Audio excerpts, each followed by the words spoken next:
అనవసరమైన సమస్యలన్నిటిని కూడా తొలగించుకోవాలని, అది కుల వివక్ష కావచ్చు, మత వివక్ష కావచ్చు, లింగ వివక్ష కావచ్చు, అస్పృశ్యత అంటరానితనం కావచ్చు, వీటన్నిటిని రూపుమాపాలి, సమాజాన్ని నిర్మించాలి. ఈ సమాజంలో మహిళలకు పురుషులకు సముచితమైన స్థానం ఉండాలి. ముఖ్యంగా దళితులకు గిరిజనులకు ఎలాంటి అన్యాయం జరగకూడదు, దేవాలయాలలోకి వాళ్లకు ప్రవేశం ఉండాలి అని వారు ఒక స్ఫూర్తిని, ఒక విధానాన్ని మనకు అందించారు. సమాజంలో ఉన్న సమస్యల్ని చర్చించడానికి పెద్దలు చెప్పినట్టుగా అనుభవ మఠాలను ఏర్పాటు చేసి అక్కడ స్థానికంగా ఉండే అంశాలను ప్రస్తావించి వాటిని పరిష్కరించడానికి బసవేశ్వరుడు ప్రయత్నం చేశారు. పెద్దలు చెప్పినట్టుగా ఆ స్ఫూర్తితోనే స్థానిక సంస్థలు కావచ్చు, అదేవిధంగా శాసనసభ వ్యవహారాలు కావచ్చు, పార్లమెంటరీ వ్యవస్థ కావచ్చు, ఈరోజు గ్రామాలలో జరిగిన చర్చలు, గ్రామ సభలలో జరిగిన చర్చలు, గ్రామాలలో ప్రజలు వెలుబుచ్చిన, ప్రజలు అనుభవిస్తున్న సమస్యల్ని చర్చించడానికి పంచాయతీరాజ్ పార్లమెంటరీ వ్యవస్థ ఈరోజు మనం తెచ్చుకున్నాం. దానికి స్ఫూర్తి బసవేశ్వరుడే అని చెప్పి ఈరోజు మనం స్మరించుకోవాల్సిన అవసరం ఉన్నది.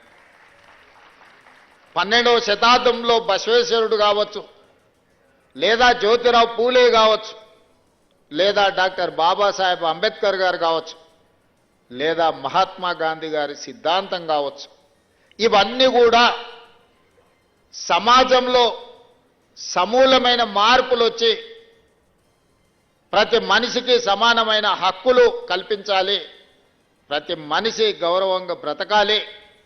ఆ గౌరవంగా బ్రతకడానికి అవసరమైన ప్రణాళికలు ప్రభుత్వాలు చేయాలి.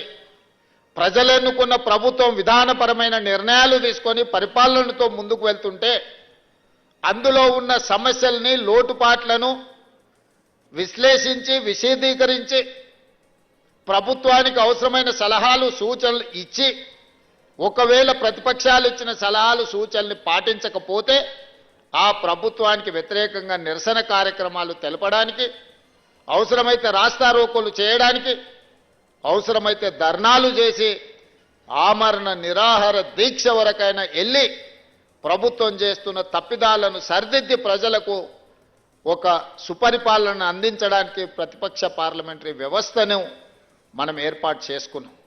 పాలకపక్షం తీసుకునే నిర్ణయాలు, ఆ నిర్ణయాల ద్వారా జరుగుతున్న రాష్ట్రంలో, దేశంలో పరిపాలనలో ఉన్న లోపాలను ఎత్తి చూపడానికే ప్రతిపక్ష వ్యవస్థ ఈరోజు మనం ఏర్పాటు చేసుకున్నాం. ఈ వ్యవస్థలన్నీ కూడా ప్రజల యొక్క సంక్షేమం, ప్రజల యొక్క అభివృద్ధి, ప్రజల యొక్క జీవన ప్రమాణాలు పెంచడానికే మనం అందరం కలిసి ఏర్పాటు చేసుకున్నాం. అదే మన భారత రాజ్యాంగం, డాక్టర్ బాబాసాహెబ్ అంబేద్కర్ గారు మనకు అందించిన వరం. ఆ డాక్టర్ బాబాసాహెబ్ అంబేద్కర్ గారు అందించిన వరమే ఈ ప్రజాస్వామ్య పార్లమెంటరీ వ్యవస్థ, ఈ శాసనసభలు. మరి ఈ శాసనసభలో దాదాపుగా డిసెంబర్ 7, 2023 నుంచి ఈ రోజు వరకు ముఖ్యమంత్రిగా నేను, సభానాయకుడుగా, ఉప ముఖ్యమంత్రిగా మా మిత్రుడు లేదా మా మంత్రివర్గ సహచరులు, మా ఎంపీలు, మా ఎమ్మెల్యేలు, ఎమ్మెల్సీలు, లేదా మమ్మల్ని గెలిపించిన వాళ్ళందరం కూడా మేము బాధ్యతతో ప్రజల దగ్గరికి వెళ్ళి ప్రజా సమస్యలు తెలుసుకొని ఎన్నికల సందర్భంలో మేము ఇచ్చిన హామీలను అమలు చేసే ప్రయత్నం చేస్తున్నాం. ఈ అమలు చేసే క్రమంలో వచ్చిన విమర్శలని శాసనసభలో చర్చించి తద్వారా సమాధానం ఇచ్చి వాళ్లకున్న అనుమానాలు నివృత్తి చేయడానికి మేము శాయశక్తుల ప్రయత్నం చేస్తున్నాం. మరి ఈరోజు ఇక్కడికి వచ్చిన మిత్రుల ద్వారా 4 కోట్ల తెలంగాణ ప్రజల్ని నేను అడగదలుచుకున్నా. నిన్నగాక మొన్న ఒక ఆయన వరంగల్లో ఒక పెద్ద సభ పెట్టిండు. సంతోషం, మీ పార్టీ ఏర్పడి 25 సంవత్సరాలు అయింది, మీరు వజ్రోత్సవాలు, విజయోత్సవాలు ఏం చేసుకున్నా మాకేం అభ్యంతరం లేదు. ప్రజాస్వామ్యంలో ఇదొక భాగం.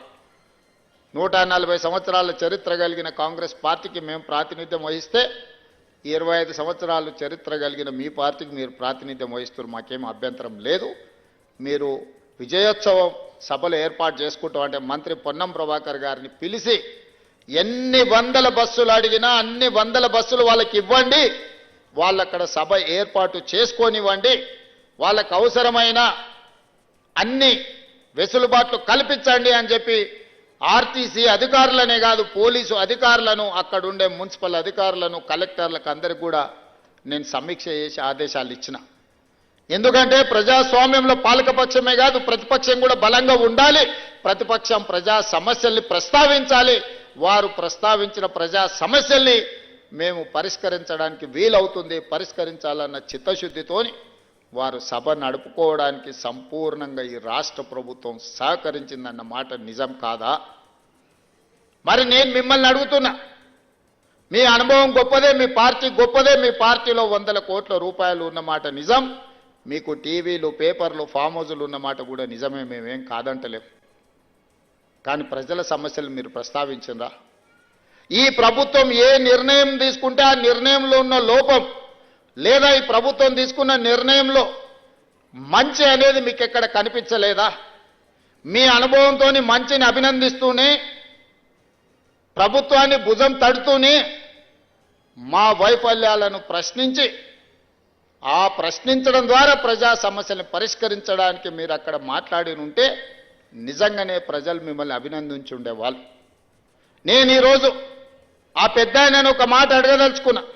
ఎక్కడైనా ఎవరైనా ప్రభుత్వ ఉద్యోగిగా ప్రభుత్వం నుంచి జీత భత్యాలు తీసుకొని దాదాపుగా 16 నెలల నుంచి ఇంట్లో నుంచి కాలు కదపకుండా జీత భత్యాలతో సహా అన్ని వసతులను మీరు అనుభవిస్తున్నారు కదా, ఇది ఏ చట్టంలో ఉందని నేను అడుగుతున్నా.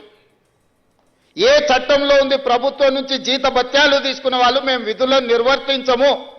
బసవేశ్వరుడే చెప్పిండు కదా, కష్టపడాలి, కష్టమే ఫలితాలను ఇస్తుంది, మనిషి అనేవాడు ప్రజల కోసం శ్రమించాలి అని.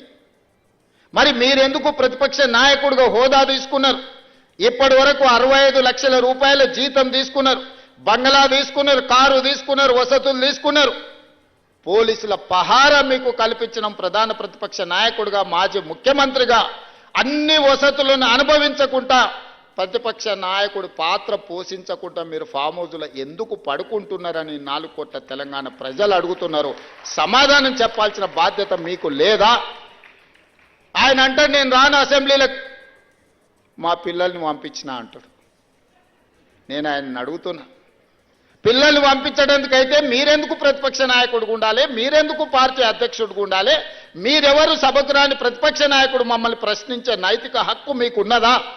మీ నైతిక హక్కు లేనప్పుడు మీకు మమ్మల్ని ప్రశ్నించే అధికారం ఎవరిచ్చిండ్రు అని నేను అడుగుతున్నా. ఈరోజు నేను వారిని సూటిగా అడుగుతున్నా, అధికారం ఉంటేనే, ఆదాయం వస్తేనే మీరు పనిచేస్తారా? అడ్డగోలుగా కొల్లగొడితేనే మీ అధికారం ఉన్నట్లనా? మీకు ప్రజలు కష్టాలలో ఒకవేళ ఉంటే ప్రజల దగ్గరికి ఎందుకు వెళ్తలేరు? మా దగ్గరికి రాలే, అసెంబ్లీకి రాలేదు, మమ్మల్ని ప్రశ్నించడానికి, మా కళ్ళల్లో చూడడానికి నీకేదైనా భయం ఉంటే మరి నిన్ను ప్రతిపక్ష హోదా ఇచ్చిన ప్రజల దగ్గరికి మీరు ఎందుకు వెళ్తలేరని నేను వారిని అడుగుతున్నా.